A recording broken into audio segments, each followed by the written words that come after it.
live stream the meeting. See how it looks. I think does that mean we're live? No, we're not live yet. It says meeting is now streaming live on Facebook. Directing to Facebook Live. Okay, now we are live. All right, very good. I felt live all day. But hello, everybody. We're live. How's it going, eh? Hello. I'm going to turn off the Facebook window because it's got a delay of like 30 seconds. But Tony's already been live once today. You're a busy guy. Yeah. You're full of live. I was visiting with the Zuckers at Spring Creek because they have their big customer appreciation sale this Saturday, and talking about your C36-7 and those new trailers with them. Mm-hmm. Oh, beauty. Excellent. Okay, so let's do the introductions. I'm Jason Schramm from Rapido Trains Inc. Are you sure? That's Jordan Smith from Rapido Trains Inc. Hello. And that's Jeff from Rapido. And that's Tony Cook from. He's not from Rapido Trains Inc. He's like, you're not from our company. I don't think so. No. Are you allowed to be here? Well, I've snuck in. Oh, I show up on a lot of these things. So yeah. Just so you know, not too long ago we had an email chain about something. I can't remember what it was about. And your name came up, and I mistyped your name with an L instead of a K. So your name around the office is now Tony Cool. Tony Cool. That's not bad. That's not bad. You know. I love how Awesome. for us, like our picture is just an empty window with this little tiny screen reflection. Yes. Down in the middle. Okay, so let's get rolling. We have a lot to talk about. Yeah. We have locomotives. We have flat cars, and various other things to talk about. You and I didn't bring anything. We have no samples here. No. There's a 5304 in the layer room. I can go get it. I'll go get it. It's okay. Here, I'll just put someone in my place. Yeah. Okay. Where's the thing? Okay, you guys can start talking. Is Jason now the president again? Because Jordan, there was kind of this hostile takeover in the last couple videos. Yeah, I think that's kind of ongoing. Yeah. Determined. So in the next episode. Okay. Yeah, well, he's getting the not the C36. He's getting the 5304 boxcar because we got our first samples of the HOC and 5304s last week, and he's got one on his layout. He's going to go get it. So we're going to show those off a little bit. We're going to be talking about the C36-7. We're going to be talking about our new Magor 54-foot DODX flat cars. We've got that to talk about, plus some additions that we're going to be doing on that too, like the loads and the upcoming Amtrak cars, which we somehow missed, but they are gonna be coming in the first run, so that's very exciting. We'll talk about that later, and a bunch of other stuff, and answering questions as we go. So we'll see how long we go tonight, but it should be good. Is the new N-Scale, the Zucker boy showed me that blue Procore that's exclusive to Spring Creek, the 5820. We were talking about it. I know it's been an HO before, but is that a first time for N-Scale for that model? Yep, that's brand new tooling. They just shipped about a week ago, and Spring Creek, just like an HO, they've done the one-off blue Procore car. So instead of a gray body with the blue lettering, it's an all blue car with the white lettering, and I believe it was only the one car. And yes, yeah. And so I know they had a lot of success in HO with that car as an exclusive, and we hope the N-Scale are just as well. It looks sharp. Yeah, it looks really good. Oh, he's back. He's back, and he's got more props. Okay. What have you got there? He's got turbo. I got Hulkster. Yeah. I got Kamala, the Ugandan giant. I have some trains. Okay, right. We can take away the trash. Yes. All right, so let's start with Jeff. Let's start by talking about the C36-7. So Jeff is a C36-7 project manager, and he's doing a cracking job. Yep. C30-7 as well. Yes. So I think that I'm going to start off by talking about the changes that Jeff made to the C30, which got carried over to the C36. You want to talk about that a bit, Jeff? Sure. Yeah, we got some great information pretty late that there was some kind of issue with the height between the frame, like under the sill and the fuel tank. And that put us back deep into measuring, rechecking, and seeing where things lined up and what could be the cause of that. And generally, it just seemed like the shell was sitting a little bit too high because of an internal design. aspect. So one interesting thing is like remeasuring the hood doors, the battery boxes, the nose, the walkways, things like that. All of that checked out. It was just that everything was slightly up. An interesting way to cross-check that too is that the N&W engines have a drop step that N&W specifically put on that seems to be to line up with EMD walkways, which are lower. And even with the shell lowered a little bit, that drop step still is level with SD40s or other EMDs of that, any model range like that, with a lower walkway height.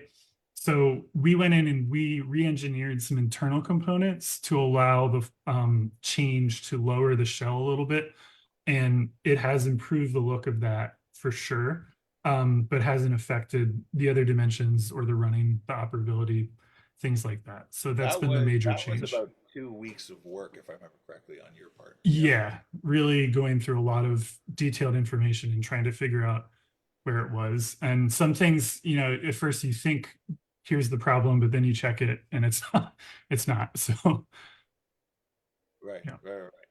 Are those pretty? Um, I thought those were pretty close to production or delivery, aren't they? The C30s. Now, yes, this was a Yeah. few months ago. Oh, yeah, okay. so this came up right as we were looking to start production. We now have started production, and I just received the first sampled with a lowered. So this sample came yesterday that has new dimensions for the shell height and things like that. And it's visibly different than the earlier samples and If you tracks got well both of them against. there, could you hold them both up so we can see the Let's see.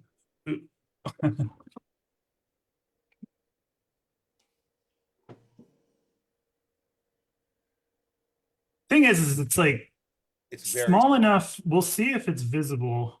The top one Yeah. is the original. you can see it. You can, see it. yeah, you can. Tiny difference. It's a tiny Yeah. difference. Our thinking was, and the reason that we invested the time and money to fix this is that is people didn't know at the time that we were already working on the C36-7. So we thought that if we can make this change now, that will carry over to the C36-7 so that we won't have to, once, remember, we did a whole bunch of B36s with that same gap difference and nobody mentioned it. It was finally after several years that it's like it's like if you ever hear the click in Strawberry Fields Forever, you can never unhear the click in Strawberry Fields Forever when they splice together the two tapes. So once people could see that height issue, they couldn't unsee it. So it was worth the investment and the time to fix it. So we did. Nice. Yeah. Another thing we're fixing, which is another one. Jeff he's got all the fixer upper projects. The U25B, which we have not yet announced a new run of those. But before we do, we are actually changing the roof profile because the one that we 3D scanned had a rebuilt roof. Oh. So the first run, the contours are a little bit off. And we're fixing that for run number 2. Wow, Yeah. it's a beautiful model. I have not heard anyone say anything but great things on that U25. I love it. Yeah. A couple people reached out and said, just FYI, if you can, it's a very slight difference. And we figure it's one mold slide. It's doable. Cool. We can fix it. Yeah, we can fix it. So, little fixes like that we're always doing. Yeah. Hopefully, I'll finally get my SPs in the next run. Maybe. Yeah. I'm looking for all those Via Rail U25Bs in the next run. Right. Yeah. Just because we're about to talk about more American engines, I thought I'd just show off this early pre-production sample of the new run of turbos. Looks pretty much like the old run of turbos. They got the number board the wrong color on this one. But what you can see, I don't know if it's coming through, is that it's not super glossy like it was in the first run. So the first run, I wanted to make it look like it's factory fresh. And so it was super glossy, and we've gone with our usual finish now for the new run of turbos. So it's got a nice, I'd say, what do you call that? Not matte, but what's the word? It's kind of a matte or like a satin finish. Satin, yeah. Satin finish on the turbo there. Yeah, so that these are coming along. These should be leaving the factory. Hopefully, Mohan thinks end of June. I think he's dreaming. It might be middle of July, but it's at some point they're leaving the factory around then. That's like next month. Almost, yeah. It's May. Yeah. And we have another Canadian thingy to show off is these. Are these left the factory yet? No, but I think they're leaving in the next Week? this week or next week. I think they're leaving. Yeah, these are the CM 5304 combo door boxcars, which coincidentally I need a fleet of them for my layout, so it's really handy that we're making it. And they're looking absolutely gorgeous. And you got to thank Dan Darnell's the guy on this one, right? He is. Yeah, Dan Darnell's the project manager, and it's a work of art. It's really gorgeous. And not only that, in the same shipment is the CP, the NSC meat reefers. They're meat reefers or reefers? They're meat reefers. They're actually meat reefers. They're hung meat reefers. Oh, They're right. specifically for that service. Cool. They had the meat rails inside for hung meat. Do ours have the meat rails inside? No. There's no way to see that. Oh, so. my wallet's safe.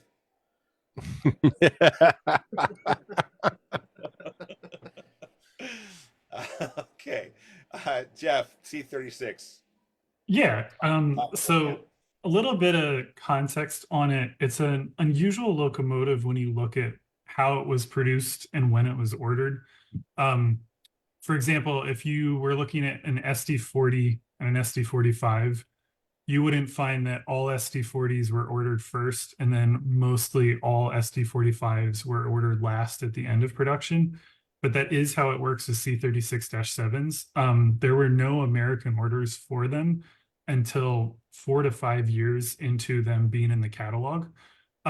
Meanwhile, by the time any US railroad had ordered it, they had already produced, say, several hundred, like 500, 600 plus C30-7s, especially giant orders for the Western railroads that had the Powder River coal boom.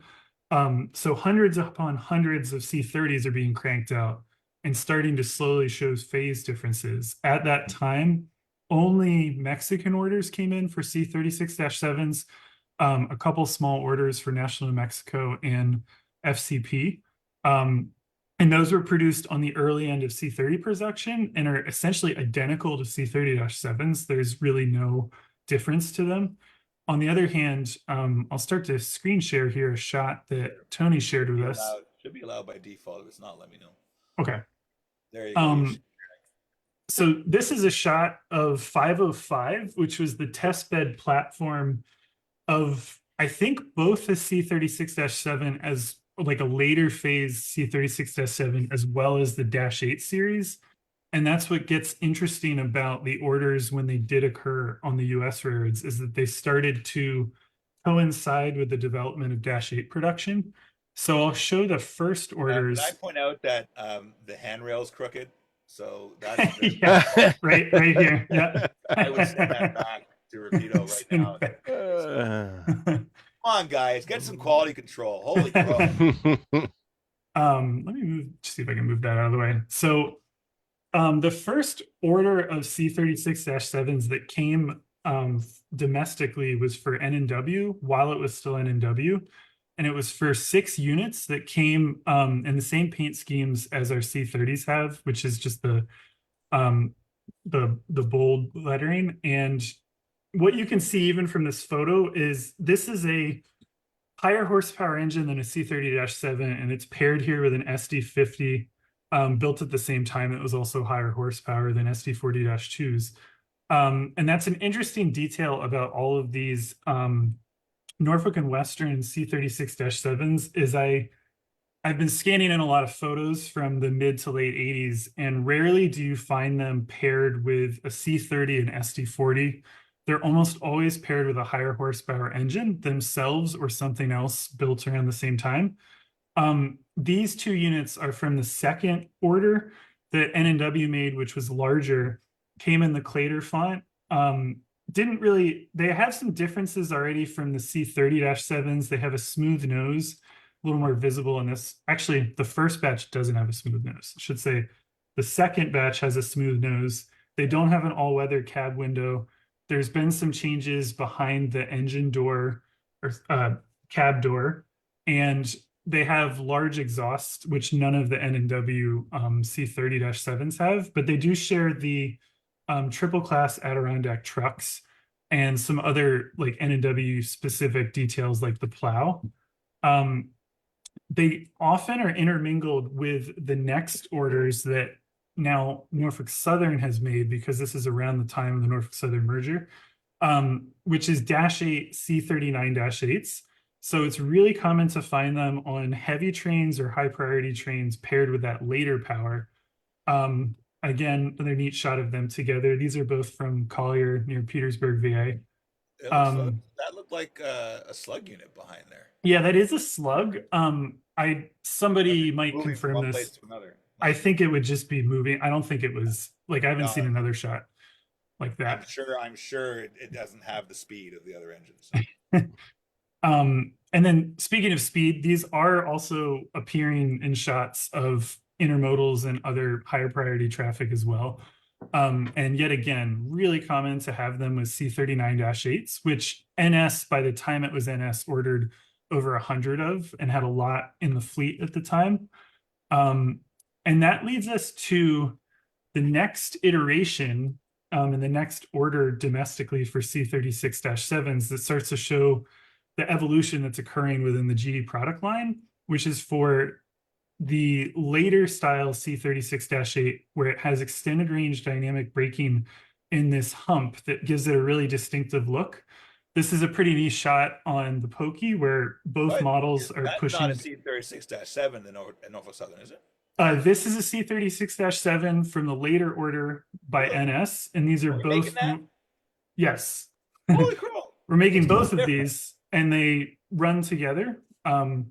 In this, like, they can run together, did run together, in this case in pusher duty. And one thing that's interesting, like at the same time as these photos, is the other helper sets that were running on that day when these shots were taken are all 4-unit sets of older, lower horsepower units, which again shows that they're deliberately putting these together to knock out 1 unit in terms of horsepower, cost savings, things like that, because these are higher horsepower. And that is a weird feature of the NS order of C36-7s, is that it's not 3,600 horsepower like you would expect from it being a C36. From what I've found, they seem to be 3,750 horsepower, as were the next orders for Conrail and Missouri Pacific, Union Pacific. So these are actually more at an SD50 rating for horsepower, and are already like a straddle between the -8 series. And then very strangely, both on NS and Conrail, these with the classic -7 smooth curve streamlined styling were delivered as they were receiving -8 orders. So in the same year, NS was getting this C39-8 and getting this last sort of iteration of the C36-7 from GE. Just kind of like a dual product line at the same time as they began to put out the first iterations of the -8 line. And again, that's why you often see them paired together. Another really neat thing about the smaller NS order for this model is that they were delivered long hood forward. Norfolk Southern management, being a change from N&W, ordered all of that new power in that era as long hood forward. They had plows on the rear. Later, they got ditch lights on the rear. Always were equipped for bidirectional operation. And in the 80s, you almost always see them running like this with long hood leading both ends.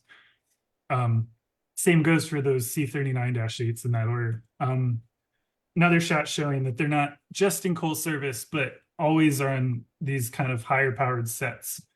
And that brings us to Conrail's C36-7s. They received 25 of these in 1985, which is pretty substantial at the time in terms of their 6-axle fleet. It paired with them also getting 50 C30-7As with a 12-cylinder engine. These as C36s have that higher 3,750 horsepower.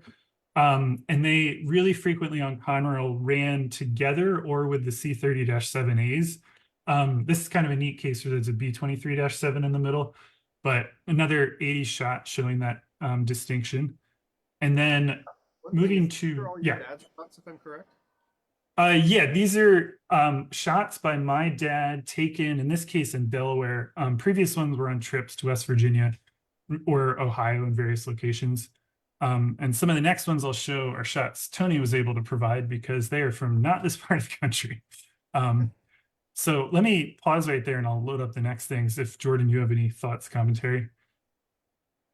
I think this is very cool. Like, It is. I want to just share with everybody, sometimes we get criticism because somebody will be an expert on one particular model and say, "Oh, you could have done this, you could have, they could have."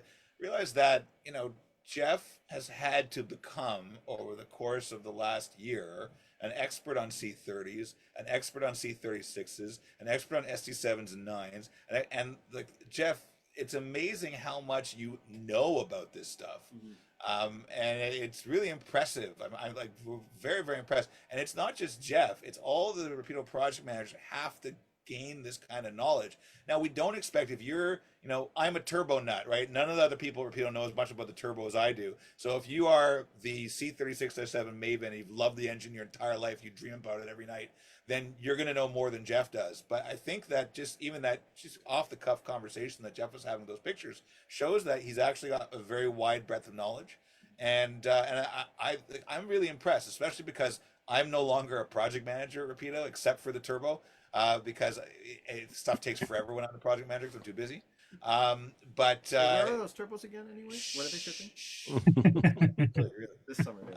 Yeah, it should have been last summer. Anyway, so I have great respect for the incredible knowledge that you and the other project managers have gained on all these different things. Dan, before he designed this, he liked the 5304. He was by no means a 5304 expert, right? But now he's an expert. There you Thanks. go. Yeah, very appreciated. I will show the kind of the thing that people I think want the most out of this project. And that is the Missouri Pacific Union Pacific order that came last. For C36-7s, it was the largest order for 60 units. And at the same time, they did an order with EMD for an equivalent or near equivalent amount of SD50s. I'm sure the numbers on the cab side are slightly different for every single one, just like the C30s. And then they kept renumbering them too. And then what they did, Missouri Pacific, they get these in that group of SD50s in armor yellow with Missouri Pacific, and then within less than a year, they combine the maintenance stuff between the two roads and they kind of wipe this out. So these are fairly odd ducks at Tony, that, aren't they, Jeff? Can you say Yeah. diesel for me? I love the way you say diesel. I say diesel in the proper Queen's English, right? King's English, is it now? They're very nice diesels. Keep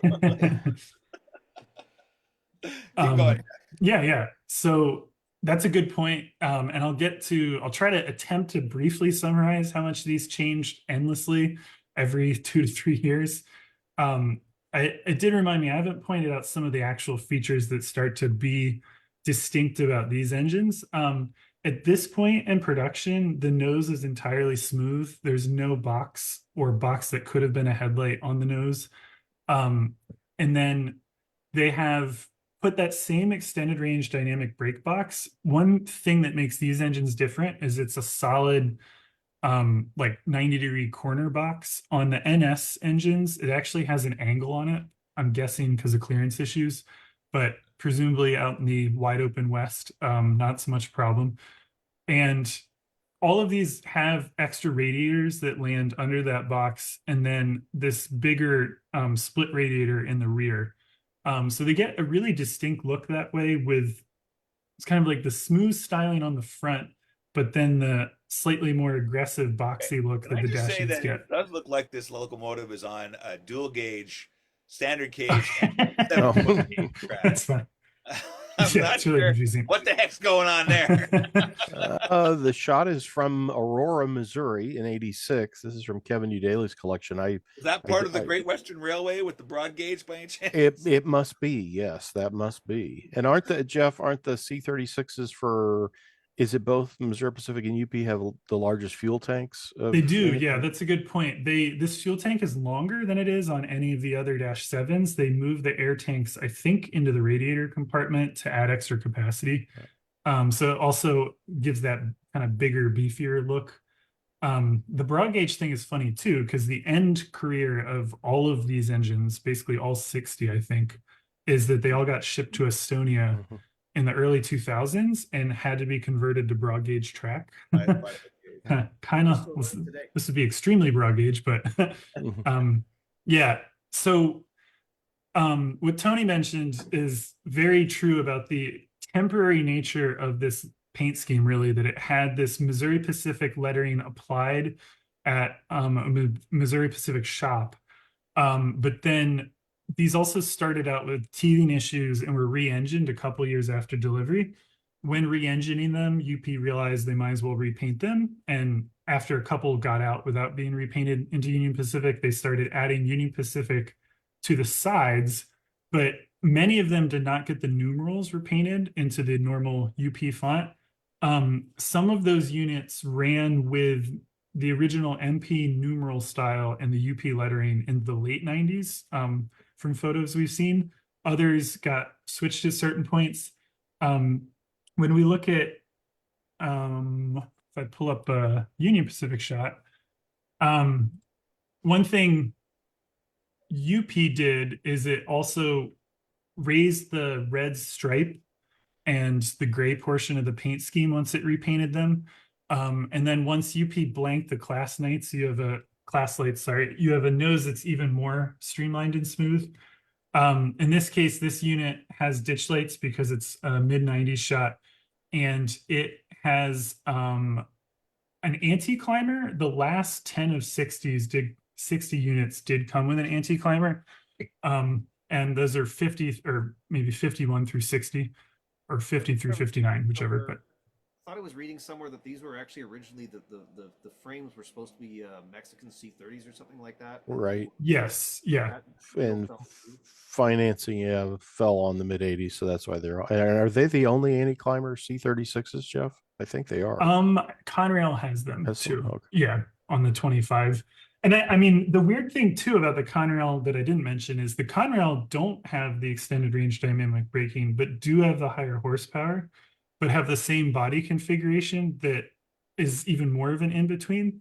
In summary, in that sense, every C36-7 is its own kind of transitional product in the catalog. They really don't, like, they have this very strange last couple of years of production changing nature compared to C30-7s. And once I get some artwork up, I want to talk about the units in Mexico as well.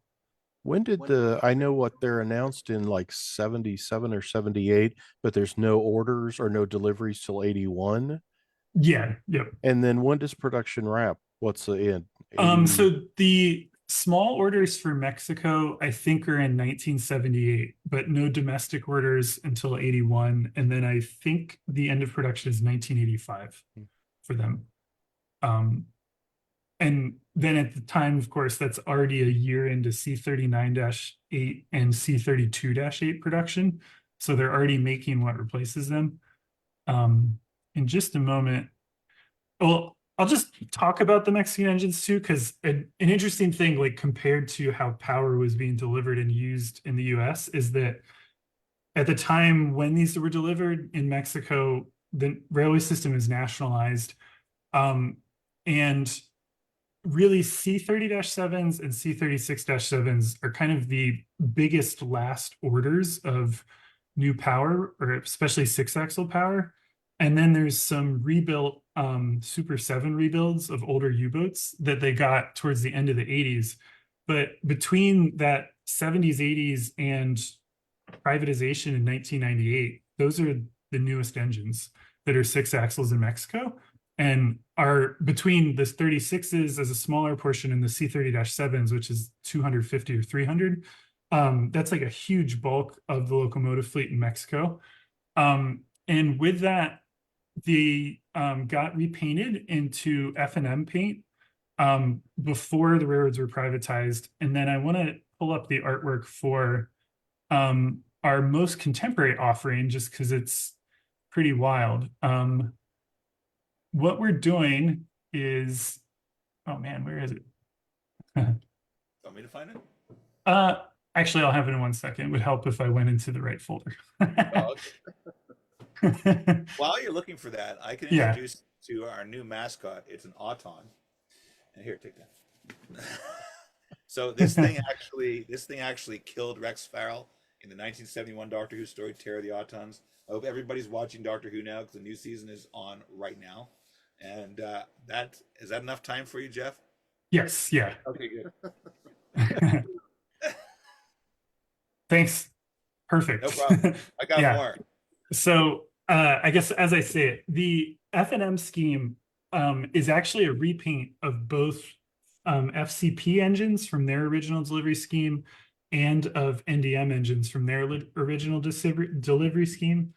And if it's this lower 3-digit number 419, that's a FCP repaint. And the photos and video of these, if you look them up as they got repainted in the 80s, maybe like mid to late 80s, are pretty fascinating because at that time they're still both in freight and passenger service.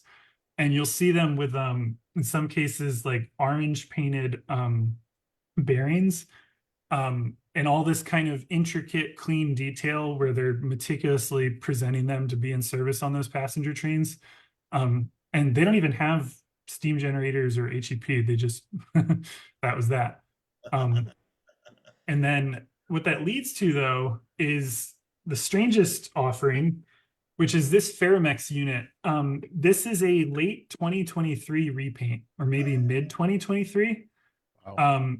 So it barely has existed, and it's the last active C36-7 in Mexico. And it's kind of even stranger because if you look at how the railways have changed recently, I think it's Grupo Mexico owning Ferromex merged in Ferrosur, which was more of a southern network. Ferrosur had a larger active C30 and C36-7 fleet, kind of as the smaller railroad with older power. Ferromex is the giant railroad, merged them in, not only didn't retire this engine, but decided to repaint it into its classy new paint scheme, which it's like hard to believe, but runs in local service, and there's some great videos of it. To check it out. It's got these neat little rock guards on the windows, and really has a lot of similar details to the engines that go all the way back to when they were delivered. Excellent. Yeah. Okay, thank you, Jeff. Let's move on from the C36. Tony, you wanted to talk about flat cars, Piggybacks. piggybacks. Yeah. You've got flat cars. You haven't sent me any flat cars yet. They I just have. arrived. I got piggybacks with nothing to, Yeah, put them the on. flat cars trailers just with nothing to put them on. the flat Yeah. cars just arrived in the warehouse last week. That new Trailmobile 45-foot and the can car The can car 26 footer. Yep. 26 is really awesome. And I also have. Is it there? Yes. This was last weekend here in Kansas City. I'm up in Kansas City right now, and this was over at Liking that little coach, the little bit of a coach on the left. the One of those right now. We're also doing those in our new run. the setup for the final spike event was at Kansas City's Union Station on Saturday, and they split about half the train in the two F units and kept them at Kanoki, and then took the new CPKC paint job. And you guys are doing this steam engine, aren't you? Yeah, that's leaving the factory in a few weeks. Awesome. That's the first time I've seen it. And you're doing this, aren't you? This is the XSP 3/4 We're doing that too. Selkirk. But this is at Actually, in news, which hasn't been announced, it looks like we are tooling the correct CP sides for that car. oh, cool. I'd wondered that because they all look very kind of redone. And this is the We're gonna have event. news coming on that soon, probably in the next couple of weeks, because I believe we're announcing that order deadline with some samples that are going to be arriving Yes. sometime in June. Ah, if all cool. goes out. Then we'll close the order book. We close the order book. We close a lot of order books every month except August. Nobody orders anything in August. We'll announce stuff in August. We won't close a book in August. It was awesome to see though this, and lots of folks showed up for it. That's the first time I'd seen the 2816 steam locomotive, so that was fun to see. This was myself and my assistant editor Shane Mason, who's also a Kansas City person. We came out and took a look at this. I was impressed with all the polished brass, all the gauges and such inside the cab. Really looked awesome. They've done a beautiful job restoring it and keeping it running all these years. We know the people who do that. Yeah. Justin Tracy and his team, Adam Meeks. Mhm. And I did not get to ride the kiddie train. I can't believe there's a little well car. Isn't that awesome? Did you want to build one of those? Only it was going to be a turbo. No, no, I want to build a 7.25 inch gauge. A person out in Michigan offered to do it for me. I haven't heard from them in a while. Oh, okay. But here's your pigs. The new can. I love the little 26 footer. And then that I can't believe, I think I said I did an unboxing for these. It's on my YouTube channel. And the Trailmobile 45-foot starts in Canada. You guys had it like almost a decade before it was in the US. It was like 1972 or 73. Yeah. Wow. I mean, impressive. And boy, these are great looking. I love the little mud flaps with the CP rail. Now, tell me on the front, the posts, there's a two style of posts, and I shot pictures for the review of both connected. Is that just that's for if it's in long term sitting or? So that way you could, if you put the feet on it, you can actually.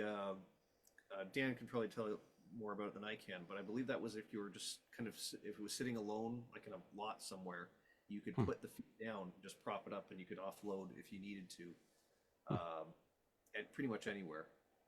And boy, the finish on them, the silver, it's not too shiny. It's not fly. I mean, they have an amazing look, and Yeah, the we have printing. very good finishes that we use that I don't see a lot of other manufacturers using. Our stainless steel finish, I've never seen anyone else use it. Boy, it looks And good. then we also have our aluminum finish, and most people for the longest time just sprayed everything with Pantone 877C, which is best described as platinum mist. So that's why so many models, whether it's a Bud car or it's an ACF car or it's whatever, is going to be in platinum mist, right? Which is not correct for stainless steel fluting. It's not, it's also not correct for our buses, which are aluminum. So we've actually been very careful about how we finish our metallic finishes on our equipment. That's something that we're all anal about. One other note about the trailers. We actually have two trailers that didn't ship in the first batch that have just arrived with the flat cars. We've got Reimer and Wilson trucking lines. Those are shipping with the flat cars, I believe, this week. These are selling so quickly that I actually emailed Dan Garcia and said, take all the remaining stock and put them in my cupboard. Yeah. Now, Jason now has 6 in his cupboard because they were very popular and they're pretty much already gone. Now, can I ask about this? Oh, the tires. Yes, I think that was Dan's idea. Darnell. What does it say? Rapido tires. Rapido tire, super high miler. Yeah. So is that a legitimate Canadian tire company that I'm just not familiar with here in the Yes, US? yes. It's actually based in Markham, and it's an amazing company, and I highly recommend anybody should go and support their products. That's very cool. I did not catch it until And I the was owners of the company. They take gifts. They take donations of large amounts of cash, preferably in unmarked bills. I thought it was very cool, and I didn't catch it till I was working on the pictures for the magazine and had blown it way up. And I'm like, wait a minute, what does that tire say? That's very cool. That's very cool. So the flat cars, there's 2 prototype flat cars you have coming out. What, Marine Industries, and what's the other? We've got the Marine Industries was the CP version, and Vancouver Iron and something works, Engineering Works, I believe. I'm sure I butchered that. Those are both shipping right now. There's different lengths there. Vancouver. No, it was probably some totally different city. No, maybe it was the Fort McMurray Ironworks. Right. You got it totally wrong. Anyways, moving on. And those went everywhere too, didn't they? I think I sent you a picture of one like on the SP in like Southern California. So don't think they're Canadian only. They ran everywhere. I'm going to make a plea. What we've found in these uncertain economic times is people are more hesitant to pre-order freight cars. So what's happening is we are making smaller batches of freight cars, and then they sell out right away because people see them and say, I want them. So, and then a lot of people are disappointed. The trailers being a perfect example, that just, we're not getting the same kind of numbers right now. And then people see them and take them up right away. So please pre-order. I know you pre-order. Diesels are no problem. Diesels are no problem. What are they? What is it? Diesels. How do I say it? Am I saying it wrong, Jordan? Jeff, do I say it wrong? I can't judge on it. I love I mean, it. No, you're I not think saying it wrong. It's different. It's regional accents, right? It's like the way Jordan and I talk. We say about, and we say a all the time and stuff. It's regional accents. It's to be embraced. it's like decal or decal. Right. Decal is only from Canadians who Yeah. that we all speak French.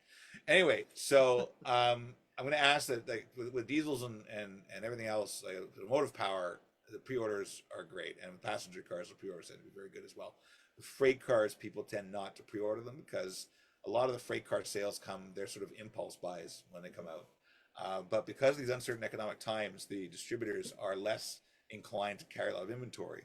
So we make some inventory, but not a lot.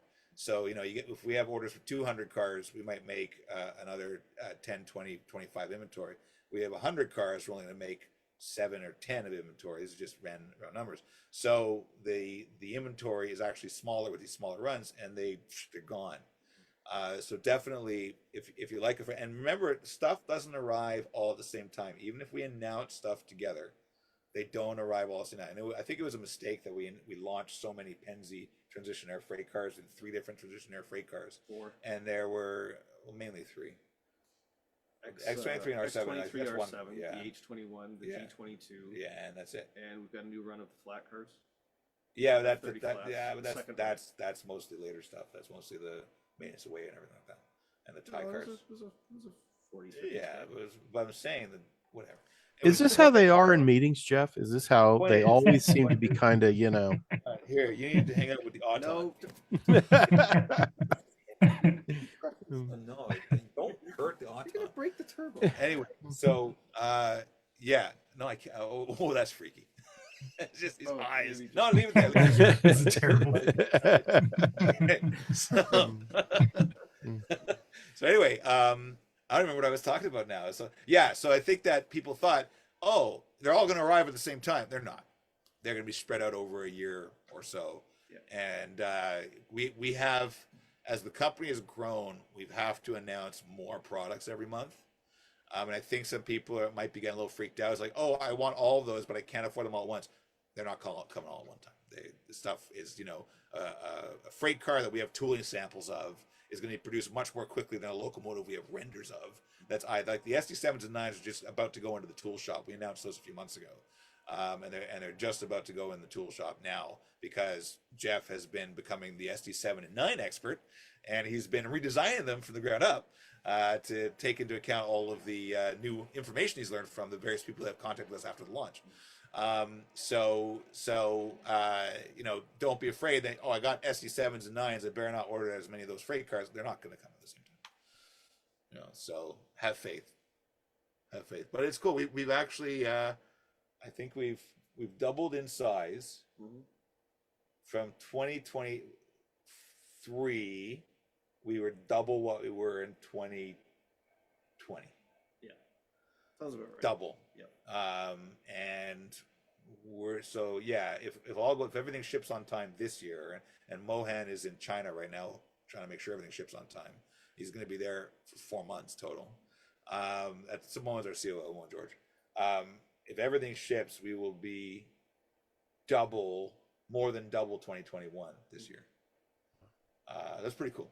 And this is your 20th anniversary? The 20th anniversary year. Yeah, those 2 special passenger cars that you're giving away at the lower price. How do they talk you into this stuff, Jason? And like these, if you would do that Ingalls 4S diesel that I've talked about, it has no phase production things, and I think there's a short and tall exhaust stack to it, so it'd be very simple. I mean, we're not talking any work at all. And they talk you into these crazy projects like these C36s. I think everything Jeff had, there's something different. It's like That's correct. they're just there. I mean, yes, you're getting talked into these things that I could come up with simple stuff. There's no comparison between the stuff that we bring out now and what was brought out 25, 30 years ago. I just think about even stuff that we won't do now that we used to do. We painted our Canadian Pacific caboose in a whole bunch of different paint schemes that were totally fake. And now that our cabooses retail for like 100 and change, we can't do that anymore. We're not going to talk about that right now. It's very small; you can't see it. But man, we had a very hard day today, Jordan and I. Okay, We've been wiring bus wires and feeders. Wiring feeders. Jordan was squeezing himself in between the two decks that are 12 inches apart. And then I was put in doing lighting above deck 2, and I had to keep shimming along on deck 1. And we're really tired, and my brain's really fried. So whatever I was talking about, I think we should instead have a break for our friend George here. There you go. So he's this is actually a smaller version of our HR manager who resides in my office. I've seen him before in the videos. Yes, yeah. You say that looks like She's not the HR manager. We'll talk about the wrestling dolls later. Okay, why don't we open up to some questions, because I'm losing my mind. Sure. Are we gonna do BC Rail C36s? I guess those are the rebuilds in the next run. Maybe. I don't know. Probably at some point. This is the first run. I know. This is just the first run. And those of you who complain, I model 1994 and you're bringing out a C36 from 1996. First run. We can't do everything. Okay. That being said, we announced after our announcement last week on Friday/Tuesday, we announced that we're adding the Union Pacific 9000 series. So this is this run. So the official announcement came yesterday. Yesterday, yes. So that has been added. So that pretty much covers more or less, not all of the road numbers, that because UP renumbered them about 12 times in 2 years. But that covers most of the different eras. Can I just say that Jeff and Jordan were ready what day last week to launch these? Wednesday? Tuesday. Tuesday or Wednesday last week.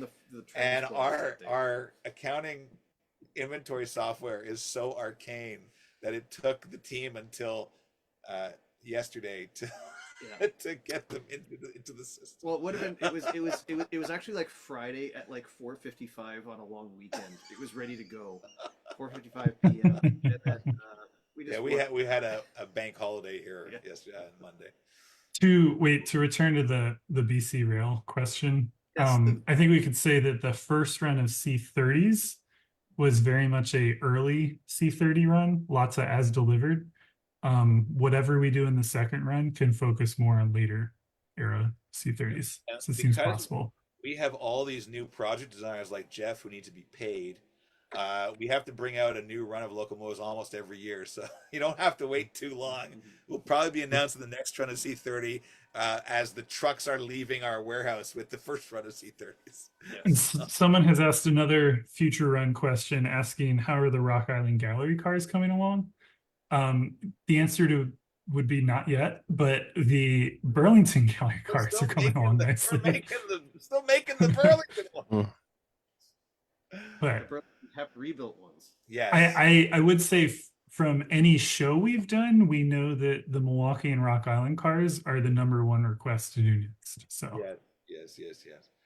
They had some really neat units too. Those Rock did. Island did. Yes, stop it.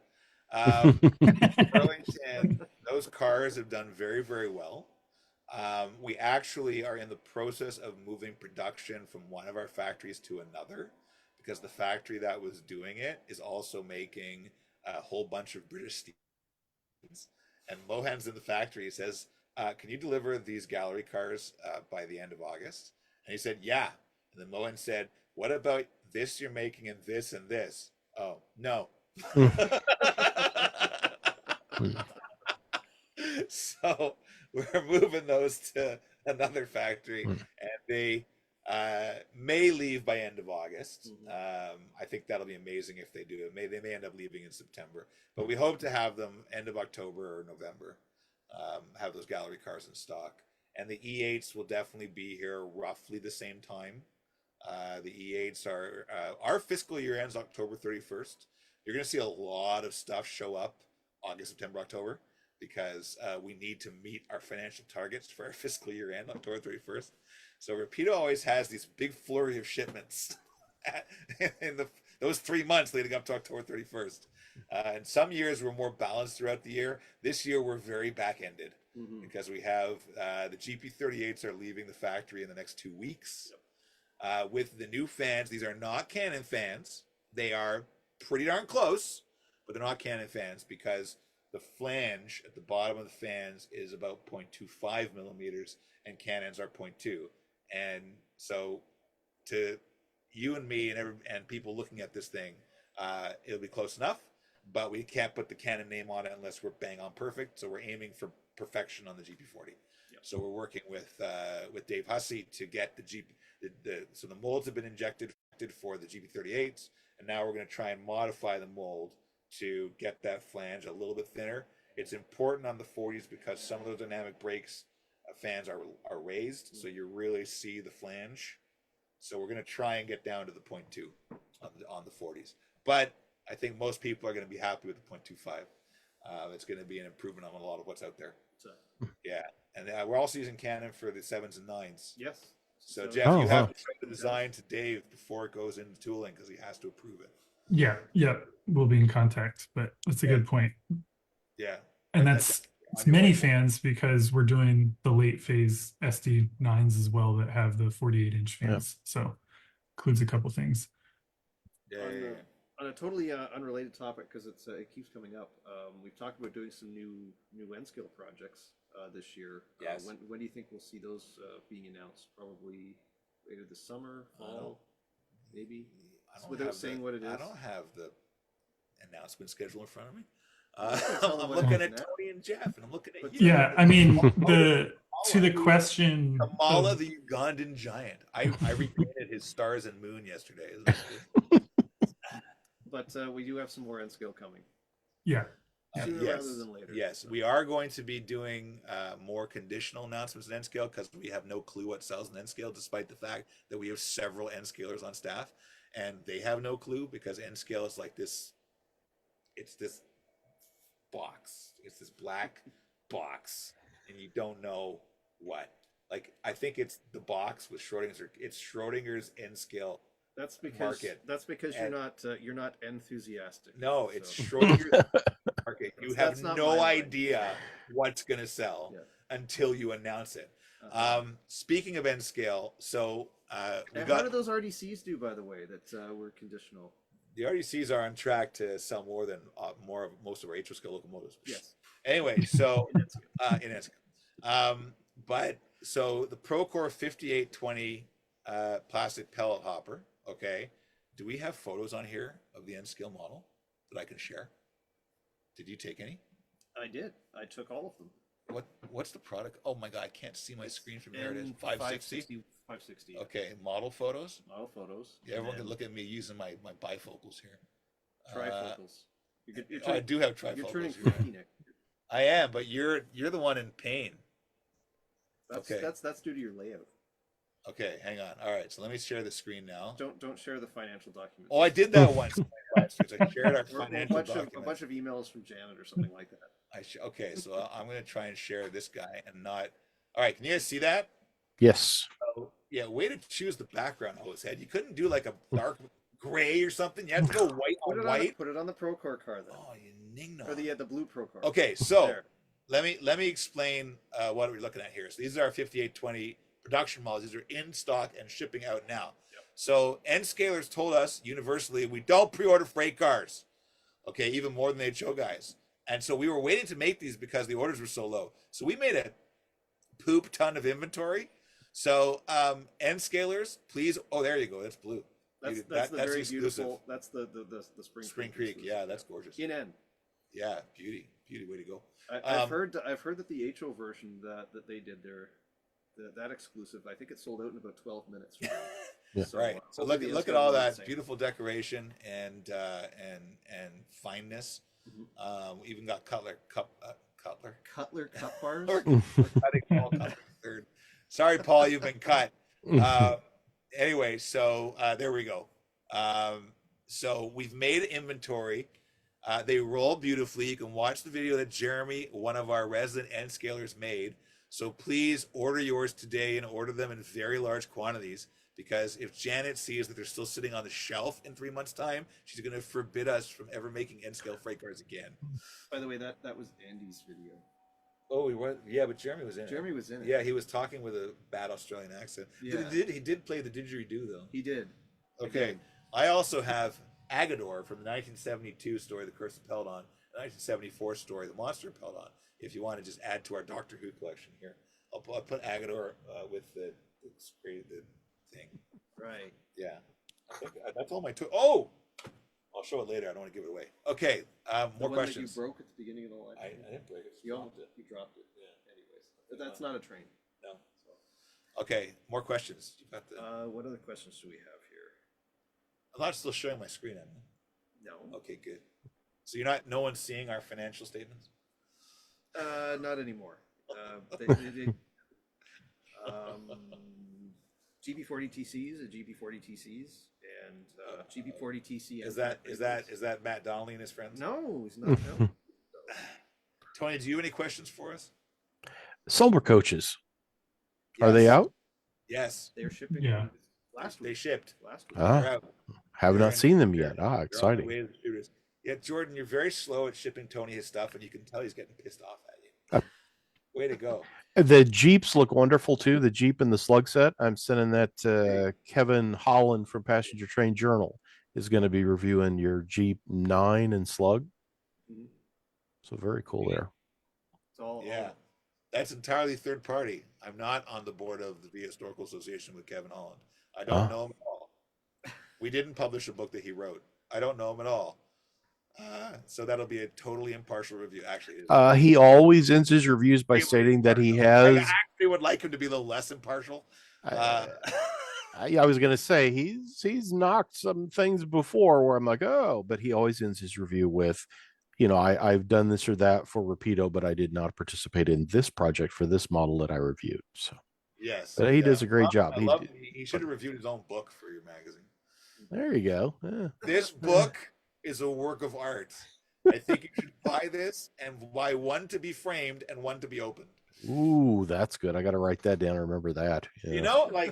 Okay, so I've got We're I still have talking about Slumber. I have a lot of Doctor Who stuff, That's not a and Slumber. there are people who order 2 of everything, one to take out and one Yeah. to leave in the package.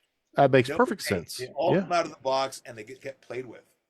Isn't that great? He appeared in one of our YouTube videos, actually, green screen to be full size.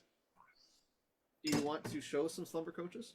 Oh, Why don't you share some photos of those? I thought we were looking at Doctor Who stuff.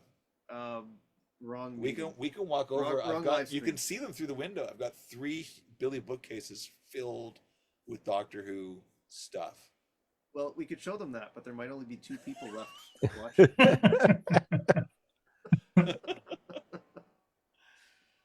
Oh my God, there's so many pictures here. You're welcome. What do you do all day? Okay. Again, here we go. Okay, you see that? Nice. That's dude. It's crooked. You picked a crooked one. You shared Oh, There we go. There's the phase 3. That's our nice stainless finish. I wonder how many people can actually pronounce that properly. Loch. Loch. You have to have phlegm in your throat. Loch. Yes. Loch. Phase 1. There's the phase 1. That's the best phase Yeah. Why is that the best because phase? it's pointless. Yeah. It kind of reminds me of you sometimes, eh? You always had. You're pointless. oh. What if somebody thought that we really hate each other? No, that was on the The video we shared on Facebook. the Slumber Coach video on Facebook. Yes. So by the way, as you can see, oh no, you can't see. I'm sharing a screen. I'll show later. My beard is out of control. Yeah. Why are you showing that one? I go, B&O? Very nice. Ah, that's nice. I can't see the underbody detail. That's the most important part. Burlington Northern. Oh, there we go. Oh, Let's just look at that. There we go. Rotors on the disc brakes. Look at that. Rotors. We got rotors. with track powered lighting. Track powered lighting. That's right. Is that That's- a Genomotor? That's Genomotor. Look at the cables. Mm-hmm. Cables and Genomotors. Separate freaking cables. $1 million.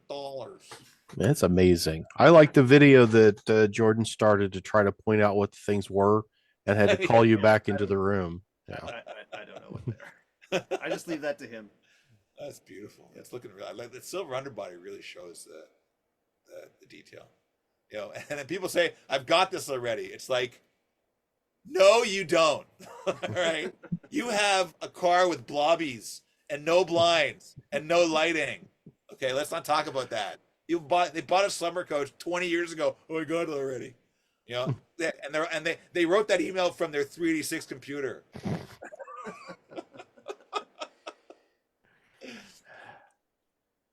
And as we mentioned, these are out now, so Yeah. they're probably arriving in stores. Oh, that's a good shot. That's There you go. pretty. I like that. I've seen people are asking when they ship. I've seen them popping up in stores as of today. Beauty. There's the New York Central car, and if you zoom in, you'll see that it says sleeper coach. Sleeper coach. As on New York Central, they were sleeper coaches Cool. and had unique. Did you take any pictures of the interior? Not this time. Oh, come on. There are photos in there somewhere. No, It's probably in one of the old I folders. want it. Oh, the light's not even on. You can't see the. That's in a different folder. Oh. It's in the video. Yeah. The video that we posted. Watch the video because you can see that the mirrors. We have mirrors on the doors. We had to retool that because our doors didn't have mirrors on them. Yeah. And we went to a Slumber coach in Illinois and we had to retool that interior. It's piece. in every single The Slumber coach. door. The Slumber The mirrors coach there. lost a ton of money because it didn't sell in big numbers. First of all, because I don't know, people didn't want it because they said they got one in the 90s, and we had to they did it and they painted it the wrong color. They had to remake the bodies and we had to retool the doorways to put mirrors on them. Yes. Yeah, so Slumber coach was great for our customers, really terrible for us. I ordered about. How much did you pay for those 6, Hoser? Almost $1. Oh, Great. $2. We lost money on your orders. Anyway, so you can see that we've been fighting in our videos lately because my beard's out of control. And people have been asking why. Jordan keeps asking, what did I count last night in those videos? So there's a Someone thought it was the Dave Clark 5. Dave Was Clark it? 5, or the Man from Uncle or something. Something like that. Anyway, so it's far less interesting. There's a tradition in the Jewish calendar for the 33 days after the first night of Passover, you don't shave because that time 2,000 years ago, 24,000 students died of a plague, and we're mourning for them by not shaving. It's like a sign of mourning. And yeah, it's out of control. This is it's called the Homer beard is out of control. You need to shave soon. Okay, so the counting ends for the shaving part. Counting keeps going till mid-June, but the counting ends for the shaving part Saturday night. But So I'm almost there. on a plane to England Saturday night, and I'm not going to go and fill that little tiny sink. That is beard disgusting. trimming. Nobody Yeah. needs to hear about that. So Moving on. So I'm getting special permission to shave Friday. Okay. It's fascinating insights. That's very, very. Yeah. So by the way, this is the Cybermat from the story, The Tomb of the Cybermen from 1966. Is there requests for GP38 updates? Yes. We were just talking about that before. They're shipping in about 2 weeks. Yeah. 2 weeks. So by that count, they'll be here August, Yeah, by then. end of July, August, July, early August. in the summer when everyone's playing golf and not buying mall trains. So all my hobby shops and distributors, you can thank me later for that. I'll be on the Zephyr at some point in July. So if all goes well. Yeah, I'm actually taking the Canadian Yeah. Yeah. twice because we're going in June. My cottage is in Gimli, Manitoba. I live north of Toronto, Ontario. My cottage is 2,100 kilometers away. Okay. Can I tell you something? In terms of spending quality time with the cottage, like Hosehead here with his family's been in Canada for 800 years, and they've got cottages in every province. So he goes to his cottage. It's only 250. He's not kidding. His family has been here. Yeah, we all came in the 20th century. He's been here 250 years. But anyway, so he's got a cottage he can get to, what, 2 hours? Yeah, about that. Yeah. Mine's a 37-hour train ride followed by a car rental and a 100-kilometer car ride to get to my cottage. So we only go twice a year. First world problems. He's right. He's right. Anyway, Questions. More questions. Yes, more questions. Did I talk about the? Did I mention the Jeep 40TC? I'm gonna mention it again, just because I need one. I need several actually. Isn't it the thing that's in like every e-blast? It's at the bottom. There's like an outline of the back end of it, Yeah. and it's like it's the worst kept secret if you're working on it because you've been showing it for Well, the Go has an anniversary coming up. Their 60th is in. We have the GP4TC in our newsletters. As a joke. Everyone. Yeah. Don't you realize- everyone. Because I always scroll through and see that and think, oh, are they finally announcing that? Edit it after you edit it. There's no Just throw something in there. GP4TC in our news. We're not doing the GP4TC. You hoser.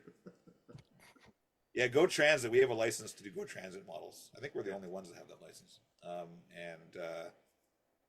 And I'm trying to unwrap What are you a doing throat over there? lozenge and it's molded to the plastic. Anyway, so yeah, they are celebrating 60 years in 2027, and Yep. we may or may not do something to celebrate it. I'll use some water. How did Right. the in-scale UA turbos do? We've got that coming up in the July. Justin Sobek reviews that, and it really. I did the photography and the tests on it. It looked great. RTLs? That's the RTL RTLs? turboliners. They did quite well. I think. Oh, I just dropped it.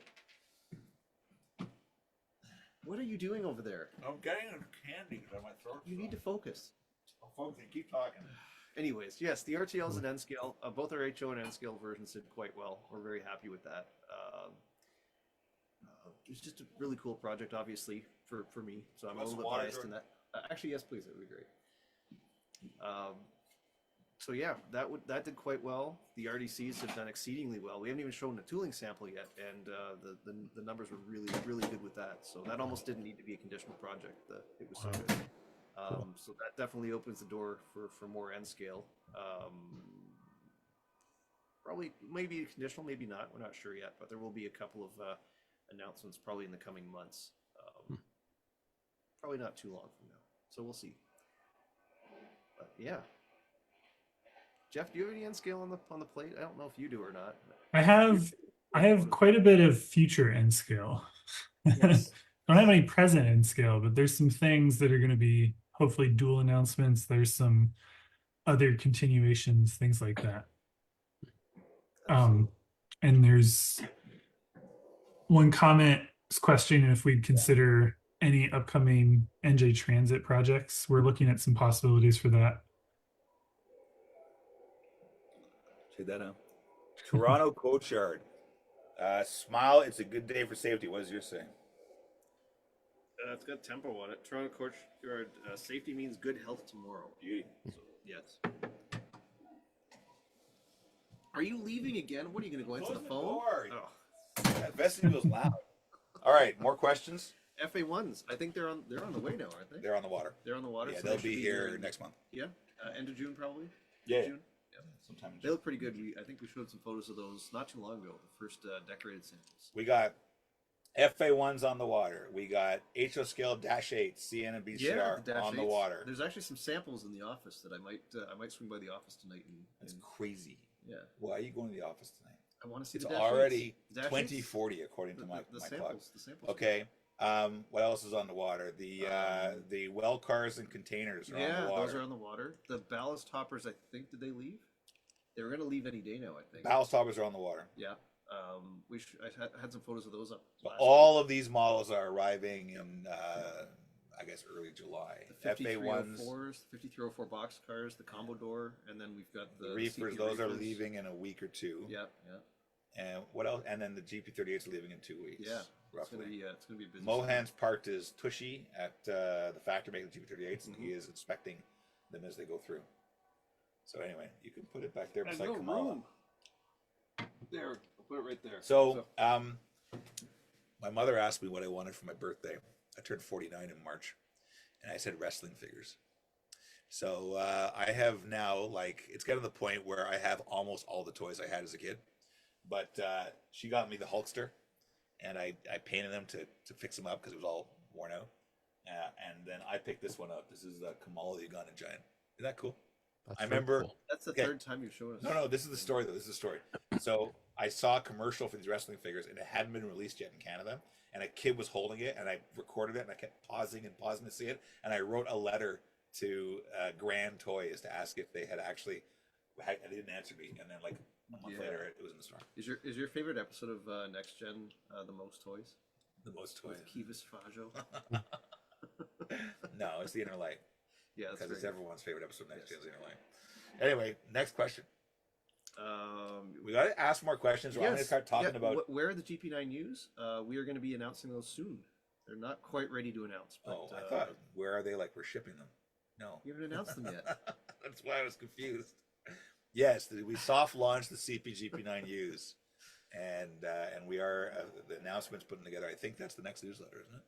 The June I newsletter? believe in June, sometime the first half of June. So before the 15th. Yeah, at some point. I know Dan's just getting the final numbers together. We already showed some very early renders, which have already been heavily updated. Oh wait, we only showed that. Did we show? Yeah, we did show that on Facebook. Forgot about that. So that's coming up soon. One thing that is coming up that we need to really start pushing, because you nearly killed it without realizing that the deadline hadn't arrived yet. The CNR H6 460s. Orders suck. Well, they're not that. Orders suck. So we relaunched the project in January. I guess that was just before the Springfield train show. Orders suck. Okay, you're not helping. So yeah, we have a new conditional deadline of the 17th of June. These are the CN 460s. They ran everywhere from about 1910 through 1960, and there's many of them have been preserved in museums, and I think some of them. There's one out in Alberta still. Stettler. Stettler has one that I believe can still be fired up. Orders suck. Okay, so I was doing the plan for 2025, and we had all the locomotives listed, and I thought the order deadline had passed. I looked at the order and said, nobody ordered this from the last time we did it. And I wrote "to be killed" on the spreadsheet. We have our big meeting, and it had "to be killed." Well, Bill saw that. Bill saw that, and I think he was not impressed with the fact that you'd threatened to kill a project 8 weeks before the deadline. But okay, in all seriousness, guys, if you want the H6, order the H6 because orders suck, and they have to double. They have to double for us to make that model. That's the weird thing is the CPR D10s, which are very similar sized 460, did very well.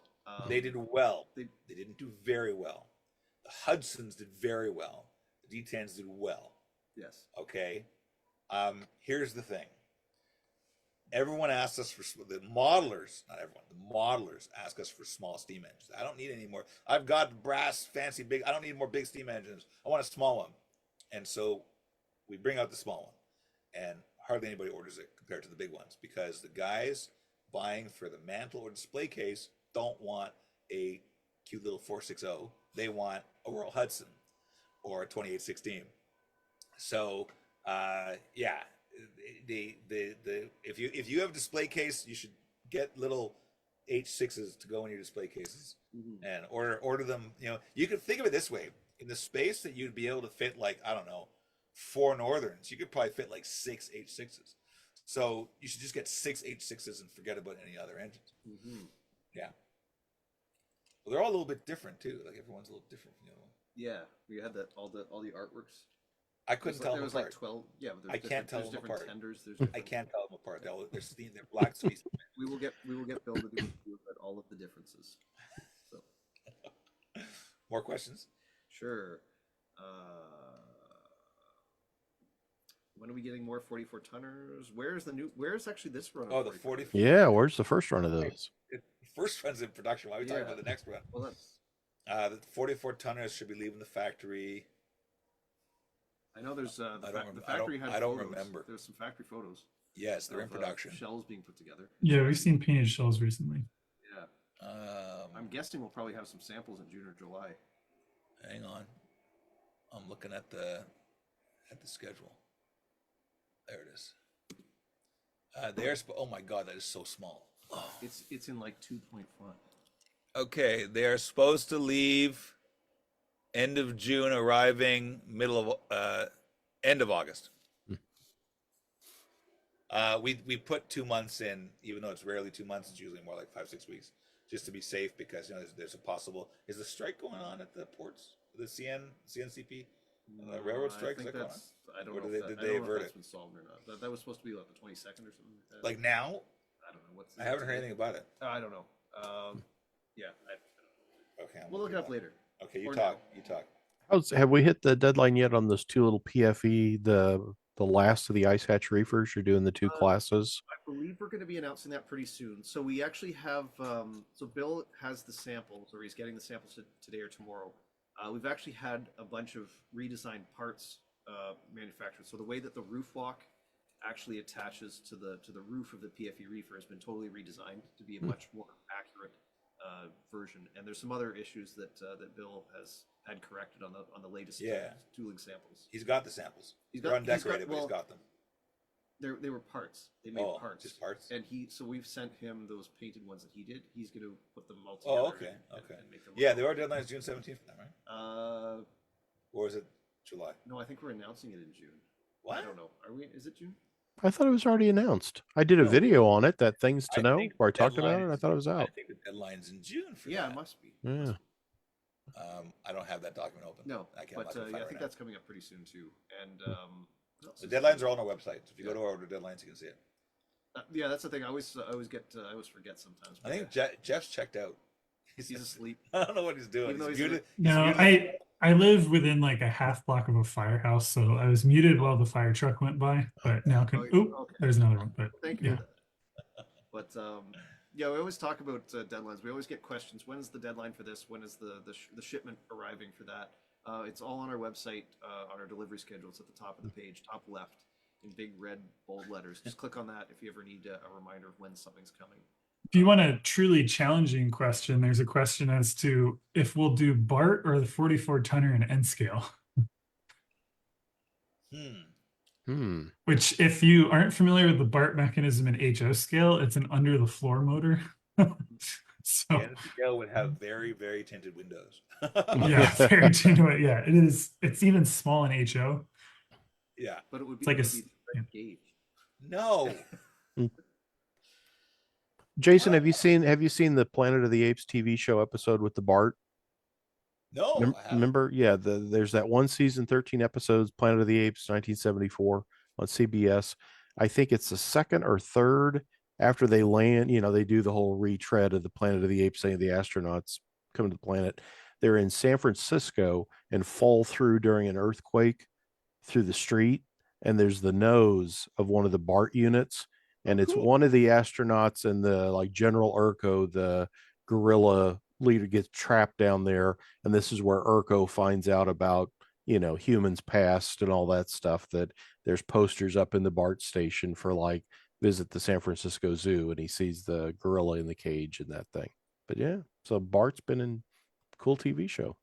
Excellent. That's neat. Yeah, Jeff is the project manager for that too. Jeff is busy. Yeah. And we've had many transit requests in the comments. We have other stuff in the works too. Yeah, we're doing more transit. Yeah. How about the one subway set that comes with the whole display thing?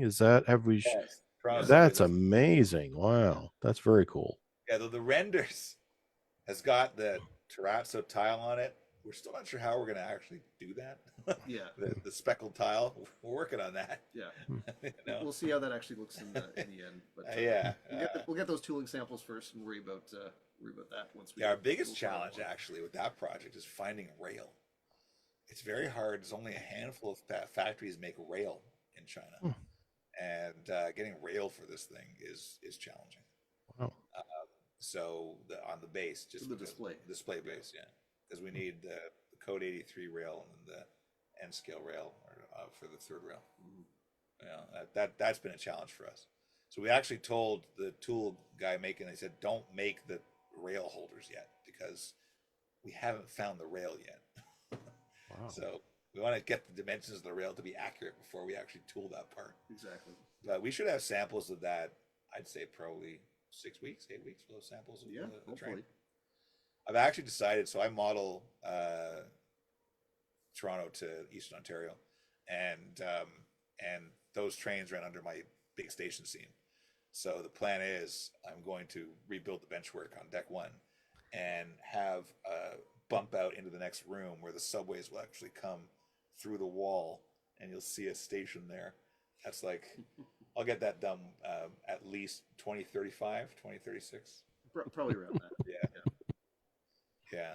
I keep on having to push out I'll be finished Deck 2, in 2 years, 3 years, 5 years.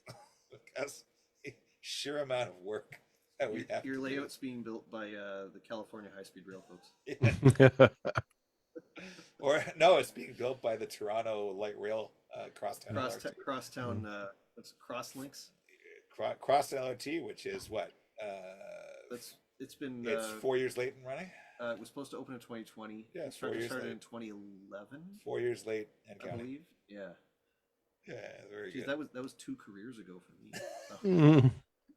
Yeah, by the time it's open, you'll be in your 3rd career. Oh, I wasn't supposed to tell you that. Yeah, All right. it might be this year. So. Any more questions? Sure. We have to put all these away. Yeah. All these toys gotta be put away. Well, that's. This is a Drashig from the 1973 story Carnival of Monsters. Quick, Jordan, questions, quick. What else do we have coming?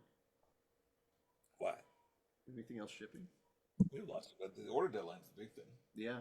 We have before the end of the year, we'll see the cabbages. We'll see the Winnebagos. Yep. Oh yeah, those are in production now. Yeah. That's another Jeff project. 2 more Jeff projects. Yep. So apparently our other project managers are all taking a holiday. That's got all these projects going. I think Dan would have something to Dan say. and No, I know what else is being done, so I would never was say that. Dan and Bill, I'm gonna get a text from Bill about this. Too late. It was a joke. Are there new runs of the 73-foot center beams? I think both the in scale, we've reviewed the HO. I've got the in scale review in the next model road news, but I think both those sold pretty quickly, didn't they? Yeah, they sold right away. I think we're gonna have to do another run of both before too long. I think we've already started talking about that. Yeah. Speaking of stuff that we need to do a new run of soon, I think someone asked about this before. A new run of F40s. Vias? Oh. new run of new F40s. We should do more F40s. The N scale via F40 was oversold because our inventory system got taken over. We have to do more of those too. Yeah, that was a very good project. Yeah. N scale via F40. But even HO F40s, we haven't done it's been a few years since the last run. Nobody wants them. What are you talking about? They don't want F40s. We're not doing F40s. I want F40s. You have F40s. I think the last run you did ski train. I bought the ski train ones. Wasn't that the last run? Do another run of ski That's trains. been 3. That was 2021. Has it been that long? Yeah. Oh, Yeah. 2022. 2021. Really? Wow. I feel like every time we work a show, somebody comes and is asking us where they can get the ski train ones. We'll offer 3 locomotives and 14 cars in the box. Ooh. And 4 people will be able to afford that, but That'll do well. Yeah, and our 86 orders suck. we going back to that for? Sorry. More questions. Q&A. But Requests for theater cars or Theater business cars. So yeah, passenger cars is the last area that we have no choice. We have to. I think that was our mistake when we announced Northern Pacific cars, that we should have also announced it in similar paint schemes. Passenger cars are like the last line that we can't afford to do only accurate paint schemes. It's just impossible because they cost so much to tool, and you have to sell so many of them. So it is conceivable we could do it. Unless it's a Southern Pacific passenger car, and then it just You say so, but so far, the only single railroad passenger car we've sold enough of to actually be profitable is the first 2 CN cars, and we just sold them in accurate paint schemes would have been profitable, and then the New Haven, like 2 of the New Haven cars, 3. don't forget the dome. Southern Pacific Dome is profitable, Yes. yes, but it's a standout car, right? It is. So the problem is that we just have to sell so many of them Mhm. that the only way to do passenger cars properly is to do various, good enough paint schemes. And I think that a theater car would have to apply. We'd have to choose one prototype, whatever railroad it is, and then just paint it for everybody, because there's no way that we'd ever sell enough, for the 200 people who want one for their business train of that particular prototype. We'd never sell enough to make our money back. So that's very challenging. And I sort of forgot that when it came to the MP day-night coach when we announced it. I should have had my thinking cap on and realized that we need to tool up another set of sides and do another version of the car. So we're actually looking at doing that. We're looking at relaunching that day-night coach with other paint schemes that are very similar, and then we can spread the costs amongst more paint schemes. Even if we only sell 200-300 of each one, it'll help cover the cost of that tooling. That's a real challenge. The passenger cars cost a phenomenal amount to tool. Now, some people say we don't need the detail, just do like blobs. And I say, okay, go buy the Walthers, go buy the whoever. We don't do blobs. We do detail. There's a question, actually it might have been asked twice, about as delivered FPA2s, which I know I can't answer. Oh, like the Mopac? What was We're the talking question? about the Canadian ones. I'll let Jordan find that one. Yeah, the Canadian ones. Didn't we do black, green, and yellow in this run? On the PAs? FPA2s. We did. Yeah. You're talking The about FPA2U. Oh, we did FPA2 We didn't do the original CN with the FPA2s. slanted things. No, we didn't. We didn't do the original because No, they were rebuilt after like a few years or something. Yeah, they I can't remember the exact year they rebuilt. It was like 57, 57, 58. 58. Yeah. And they're delivering, what, 52, I think? They didn't last very long. No. Yeah. So the likelihood of us doing that's pretty slim. How'd that little RSC 14 do? I was surprised. I think when I put the video up unboxing of it, it had like the most views I had on anything for a while, and it really surprised. I mean, it's a neat model. I just didn't expect it to have the response. Well. That whole run of RS18 use RSC14s and RS11s is like all one related project. Very, very well. I think we're sold out. I think so. There might be a handful left, but I don't think there's many. I think we're sold out. Yeah. Are you going to make those little narrow gauge diesels for me soon? No. But I want to make the RSC24. Unfortunately, there are only 4 of them, and for only one railroad. But it'd be We cool. have the truck, don't we? Is it the same truck? Someone did just ask, what's one model you'd like to create, but cannot, so it would not be profitable. Model that wouldn't be profitable. Well, it's like, did you just answer that? Yeah, RSC24. Models need for my layout that are not okay. So the what I really, really, really want is a CN via balloon top coach. That's what I really, really, really want. That definitely wouldn't make any money. No, but we may have to announce it anyway. Yeah, because I really, really, really want it. But we have to make more money with another project. So everyone order your C36-7 so I can have a balloon top coach. More questions, Jeff? Because Jordan's not doing his job. Oh, someone asked about RSC 13s. Those are the ones that are rebuilt from RS3s? No. No, it's not going to happen. No. We don't have an RS3 platform. Isn't the RC13 rebuilt from the RS3s? well, no, there was no CN had them built with A1A trucks, the RC, whatever they were. RSC13. Are you talking about the? I thought the RSC13s were rebuilt from RS3s. No, they were built new. Or if we're talking about the same thing. Yeah, they look like RS3s. Or RS1s. Yeah, but they're. Yeah, so we don't have that. 13s. We don't have that platform. No, that's essentially an RS 3, What? 2, Yeah. 1, whatever. one. Yeah. Not one of ours. Okay, so Bowser's done quite quite an in-depth. Ask Bowser for that. Yeah. But yeah, we often get questions. People want us to make a model that another manufacturer has made an almost identical model recently. So in those cases, I recommend go to that manufacturer. So because Bowser has that early RS 244 equipped road switcher platform, if you want an RSC13, go to Bowser. You want another chop nose GP9, then we're your people, right? or some weird rebuilt GP9s. We're your people for that because we have that platform. So we're not having to tool the whole thing up from scratch just to do the wacko model that is cool. That's based on that platform. Tony, Did you announce the Western Maryland, those chop nose? You want a wacko chop nose Jeep? Ooh, How about those odd duck homemade? Was it Western Maryland? I think it is. Isn't yeah. it, Jeff? They, Yeah. they were kind of half chopped. They were still Yeah. And they've got like the windshield stuff is not it. None of it looks very legit. Yeah, that would be an interesting. afterwards. Yeah. all I can say, it has been. Geez. Yes. Yeah. Yeah. They have been discussed. Wow. That's all. I'll leave it at that. They've Okay. been discussed. What are we doing with the Bud coaches, the Hep 2 cars? Are they Thank you. coming back? Yes, we're relaunching the Hep 2 cars. We're going to add a number of American roads on the steam heated version. And we are changing around the Hep numbers.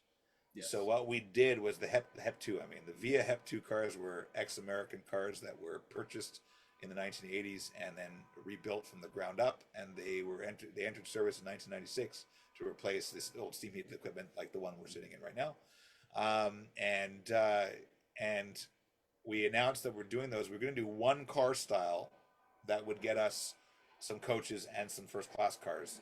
The problem is that one car style has a whack job roof, and Richard Longpre, who's our resident expert on all things Canadian passenger, said, the problem with what you've chosen is that the roof is really weird because those were originally grill cars, and they were all Southern grill cars, and it's all very strange. So what we're doing is we're relaunching them in two different versions. We're going to actually do two different body styles, all going well. We're still getting the quotation on that. But hopefully we'll be relaunching those in the next couple of months. We'll be closing the order book in the fall and bring them out next year. And So maybe adding on some different paint schemes as well. I just said that. Oh, Yeah, you weren't paying attention. that's kind of happening. Yeah, no, you were spacing out again. I should say that he and I were working really hard today, and we're both pretty spaced out. Yeah. You notice that I'm not as I was going to say you're not as yeah. mellow than I Yeah. usually am because we're exhausted. I hear you. This is your second live stream today, Tony. It is, and I turned 58 yesterday. So yeah, Happy birthday! Thank very you. Good. Thank you. Yeah, Wonderful. That's a good age. it's not bad. It's not 97. Yeah. Excellent. Yeah, Jeff is thinking, double my age? Not true. I actually misstated my age incorrectly at an event over the weekend, and like 2 days later, I was like, "That's not even how old I am." I don't even get the numbers right, but oh well. I just remind everybody that Jordan is 40. He has hit the big 4-0. Yes. He's over the hill. What would you call it? It's a Dan Darnell keeps telling me. I think I've mentioned this about 100 times this week. He keeps telling me that it's a luge ride to the bottom, and I'm on the way down. So. Jordan, it goes faster, so you don't really notice it because it. Yeah. Here's the thing. So don't worry. They know that they say that your 40s in North America, 40s is when you're the most depressed. Not you particularly, you in general. And then things pick up in the 50s to the point where if you're healthy, the happiest time is in your 70s. And this is what I've heard from a lot of studies and anecdotal. And every country has a different ideal happy age.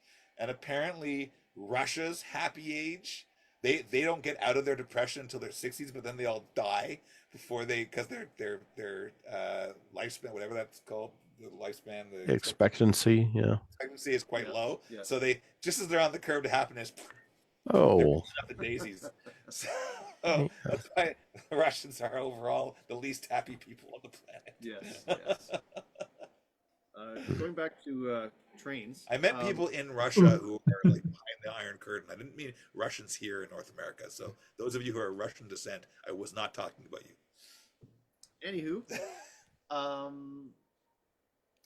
boxcars, the 1937 boxcar. What about what's going on with that? And do we care to mention? Is this the We time to can't. mention? No, we can't. We have a new project manager who's taken over that project, but we have not yet announced that that new project manager works for us But that's so happening this 'cause- coming weekend. Yeah. But Is that it- project manager happens to be an extreme expert on freight cars of that era. Yes, I would have to say, I will hazard to say he is the worldwide expert on freight cars of that era, Yes. and he now works for us. It's a big coup, and yes, So we'll be announcing that like- shortly that he works for us. well, it now. has to be in the next 2 days. I guess you're gonna have to work with Bill on making that announcement. Yeah. Well, we already Good have luck. it. What? We already have it. We're planning something for probably going to go up tomorrow or Friday. Okay, good. So by the weekend anyway. I think the show 'Cause starts he's going to be Friday, he's going to be doesn't at it? a show, Starts on Friday, so we have to so do you it have tomorrow. to do it tomorrow. So you can't say anything. Now you're seeing Rapido's marketing planning meeting happening right before your eyes. This is how we do things, for better or for worse. Maybe for worse. So, We are genuinely this disorganized in real life. You got a lot going on. How about those SP cabooses that you're working on? That is also my project, and Ah. it needs to be finalized and get to towing. So Ah, Jeff, I need like 12 of them. yeah. He's been a bit busy. Yeah. Well, somebody asked any chance of modern electric transit or commuter trains, and we can't say what, but yes. Yes, 100% yes. And then a That's- Jordan question, Yes.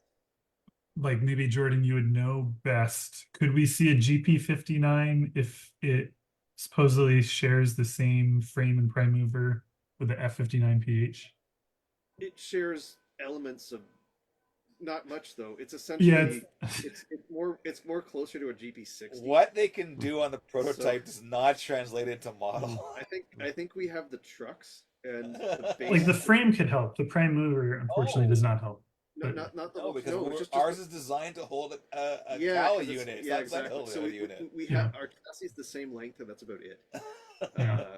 And the trucks, and it might not even be the same trucks because it's I don't know if it's a Blomberg. Depends on what the it's probably different. What Anyway, about Paducah GP11s I'd like that. rebuilds? We have that talked would be about them. nice. Yeah. That would be neat. very very very common on the Kingston sub in 1980. Yeah, I will say when we get GP9 or 7 questions, the best thing to note is like we're not going to do a bunch of as delivered GP9s because they've been done and done and done. So whatever we do will be something. Although there's some that haven't been done before. Or sorry, many of them have been done and done and done. But Right. One of the best ways to get things done is we take models of or photos of models that we want to make, prototypes, and we Photoshop them into a location somewhere on the Kingston sub. That didn't work for me, Jordan. I took that Ingalls 4S and I painted Oh, it yeah. into Yeah. something Canadian, and it did nothing. So, So yeah, no. the reason that I like that GP11 is I'm looking for some home run to pay for my balloon top passenger cars. So whatever's gonna sell enough to pay for my balloon top passenger cars, I'm a fan. It would be interesting. That's the last of the Paducah rebuilds. It doesn't have a Spartan cab, and it got the Dash 2 electronics thing. So it's got the stubby nose because the cab had to move forward to make space in the long hood for the electronics, and Exactly. they're neat looking, yeah. And I Do I know do what I I'm talking about when I say balloon top passenger think car? I don't even know what that is. Show us a picture of that, Jason. I While you're don't looking at- need I to- don't know what that Right here. means. Excuse me. Excuse Oh, me. dude, you're in my Go back. face. Be right back. While you're looking that up. Okay, I'm gonna look for photos of balloon top passenger cars. Let's see if I can find photos of balloon top passenger cars. Here we go. I found some balloon top passenger cars. Let's see what I can show you here. Share screen. He's left the vestibule door open, and it's very loud. But I'm not gonna leave because then there'd be nothing here. That is a balloon top passenger car. They're also known as Canadian Flyers, but yeah, they were actually called balloon tops. Oh. And they originally had they rebuilt with Adlic windows. They originally had rotational windows, and they were everywhere, Hmm. everywhere across Canada. So yeah, as I said, I'm looking for a really good project. Let me go close the vestibule door to support the balloon top passenger car. Interesting. I will give you insight into our project meeting when I said balloon top passenger cars, and someone said, "So that's going to be a conditional announcement, right? Because no one's going to make money." And I said, "No." Because I need them for my layout desperately. So we have to make balloon top passenger cars. Hmm. All right, more questions. How about bringing back the LRC? We haven't seen that in a while, have we? Coach run recently. We only ever did one locomotive run. And I'm not sure that there's enough demand for another run of those locomotives. Hmm. The truth is that they haven't run on the main line since 2001 regular service, and there's people who wanted it, who remember it, got it when it came out. We found that our most recent run of GMD1s, our first run of GMD1s in about 6 years, I think, and sales, I mean, terrible. Okay, but like nothing compared to our last runs. GMD1, it was our smallest GMD1 run by far, and the reason for that is because people who wanted it got it. And I think in Canada, now that Jordan's not here, I can talk about this openly. I'm not seeing the same rejuvenation of the hobby that I'm seeing in the States. I'm seeing a lot more young people in the States, and more younger, meaning like guys in their 50s to in their teens in the hobby in the States. When we did our big bus tour, Jeff was part of that. Jordan and I were on it. Jordan and I were on that big bus tour. We saw so many younger modelers, guys in their teenagers, their 20s, 30s, 40s, everything. And my experience in Canada is that not the same numbers. And I'm seeing, whereas previously our Canadian sales and American sales were largely in tune with each other, I'm finding now our American sales are much higher for a similar niche product, for example. So I see rejuvenation happening in the hobby in the States much more than in Canada. When I go to an event in Canada, I'm seeing a much higher average age than in the States. And that makes me nervous for future Canadian products. And then people are going to share all sorts of anecdotal stories. Oh, there's lots of young kids in my club, or I see lots of young kids at whatever. But it's not kids; it's people who are actually buying models and building layouts. And our Canadian sales are not seeing the strength of our American sales for comparable products. Right? Well, I'm not comparing out. I'm comparing things like CN versus a big American road, et cetera. That has the equivalent interest across the United States, maybe put over a few different roads. We're just not seeing it. Freight car sales, our SPB 70 sales were more than double the sales, and it's one road in the U.S., one road in Canada, and 10 years ago we would have seen equivalent sales between them. And now I'm seeing that the American sales seem to be really picking up at the expense of the Canadian sales, and maybe it's more of a maybe the economy is, people are more nervous here, cost of living issues, whatever. But I'm just not seeing the same. Oh, another thing that could contribute to it is that Canada is very much a country of immigrants. My family, hundreds of years ago, my family I come from immigrants, etc. And people are coming to Canada from places where every year we get like 500,000 to 1 million people, where there's no hobby of model railroading, right? In India, there's very little in the way of model railroading. In China, there's very little in the way of model railroading. So that's starting to grow. Yeah, it is. But so the population is growing, but it's the hobby of model railroading needs to be introduced to the newer generations of new Canadians, and I mean, it was by us to do that. But that's a challenge. It costs a lot of money to introduce a hobby to a whole new generation of people who've just not experienced it anymore. They didn't grow up with trains around the Christmas tree. There was no trains around the Christmas. You think about that, I'd say the majority of our customers are modelers today because of trains around the Christmas tree when they were kids, right? Whether they're 30 years old or 60 years old or 70 years old, it's trains around the Christmas tree. And if you grew up in China or India or whatever, you didn't have trains around the Christmas tree. You may have had a Christmas tree in China. India, you probably didn't have a Christmas tree. So something to think about, right? So maybe that might be contributing to why we're seeing the Canadian hobby not being rejuvenated the same way as the American one. Oh, that's pretty deep.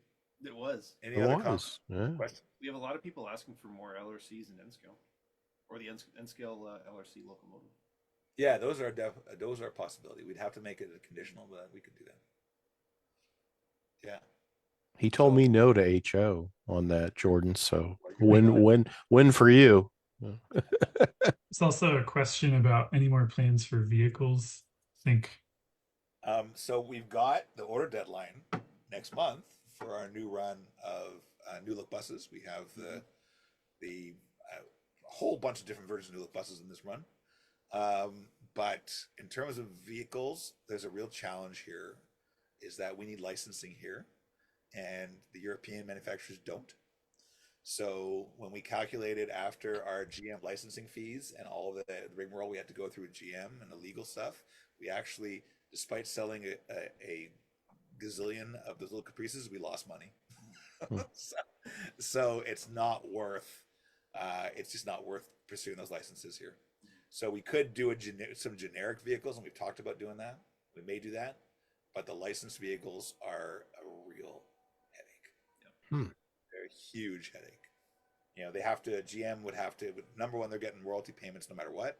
So we're sending, we sell, the cars have mostly sold out, so there's a few left, and we're still sending them these large payments every month or every quarter, whatever it was. And they had to approve every Facebook post, every YouTube video, every advertisement, everything. It's just not the way we roll. When we have an idea, hey, let's make a video, and then we release it by the end of the day. It's not really how we roll. Wow. So yeah, the licensing was a real downer for us, especially because it's really unfair playing field. Right, I have tons of Burkina models on my layout. I buy them all the time, and there's no licensing on the Burkina models because they're out of North America. Yeah, that's a challenge. I guess good news of licensing is that with some transit stuff, we get licensing, but it's reasonable. All the it's time. like Trains a and partnership. transit agencies, we get licensing all the time, and that's much more reasonable. It's not nearly as high. The GM royalty was huge. So what are you gonna do? Another question: what's going on with the S13 RS23? The one we haven't announced. That's just a question. So. What's going on with that? Like, we announced it didn't come out. Yeah, I need S13s for my layout. That's all I'll say. I need it for my layout. And as you can tell by my Santa Claus beard here, I'm not getting any younger. So. Yeah, we got to get on that one pretty good. Tony, if people saw us side by side, they'd think that I was your older brother, and you're 9 years older than I am. The worst thing with the beard, isn't it about a weekend when it starts it gets itchy? Yes. Like sometimes if I don't have anything going on and I don't shave for a few days, I end up having it'll be 10 o'clock at night and I got to shave because I can't go to bed because I've hit that itchy stage. So this is for you and for Jeff and for Jordan, everybody. I've discovered they have this Dove like skincare, dermacare shampoo and conditioner. Okay, I highly recommend it. And if you put the conditioner in your beard, it prevents the pimples, first of all, because it's dermacare, right? And it softens your beard. So not itchy. We could have gotten a paid promotional payment from Dove if we had planned that ahead, done the proper. No, I think we should be getting. I want royalty payments from the BBC for all the time. or that, Don't give anybody any ideas. From the BBC, not to the BBC. That's not how they might interpret that. So, All right, we've been going for almost 2 hours. Can we go just stop? I gotta go home eventually. I don't even know what time it is. It's 9:21. It's almost 2 hours. Who's gonna watch this? No one's gonna watch. We are going to upload it to YouTube in the next probably couple days. 8 views. Yeah. By the way, we've got our speaking of YouTube videos, we've got our flat car, Megor flat car video just went up this evening.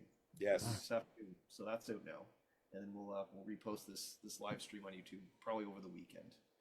So, Okay. yeah.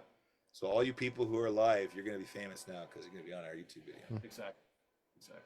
Yeah. Oh, they only see the 4 of us though, so they're like all the other people who are on with us are like the supporting staff. And also when you shared the financial statements at about the 45-minute mark. So. Okay. So any last question before we wrap up? No. People asking about the turbo again. We talked about the turbo right up at the beginning. Yeah. Go watch the beginning, and I hope that people would like play this in the background when they're doing other things. Yes. This is not, if you're actually watching us for the 2 hours, this is not a good use of your time. You have a layout to build. There are things to do. Do not watch us for 2 hours. Have us on in the background and then just look at us if we mention something interesting. Yeah. Okay? That's the way to listen to a Rapido live stream. And for all the Doctor Who fans out there, I understand you. We are brothers and sisters, and it's good to be part of a community. Exactly. So. And, I don't want that. all right. This has been wonderful. Thank you, Tony. Thank you, Jeff. Thank you, everybody. How do I stop the live stream, by the way? You didn't thank me. You. Thank you, Jordan. How do I stop the live stream? You click. You have to go back to Facebook. I have to go to Facebook to stop the I live don't stream? know. It's like one of those buttons. More and stop. Stop live stream. All right. Okay. So we're about to stop. Thank you very much for joining us. And we're going to see you at our next live stream. And we're going to hopefully be more conscious. And hopefully we'll give you more than like 2 hours notice before we do the next live stream. Yeah, Jordan's Zoom didn't work, so we only figured out this afternoon that I could host it. I was trying to like prep the live stream yesterday, and it's like you can share this to Kingston Sub. You can share it by Kingston Sub. Kingston like, Sub is my layout room. It's like Facebook page. it wouldn't recognize Rapido anymore. So, All right, on that note, everyone have a great evening. We'll talk soon. all right.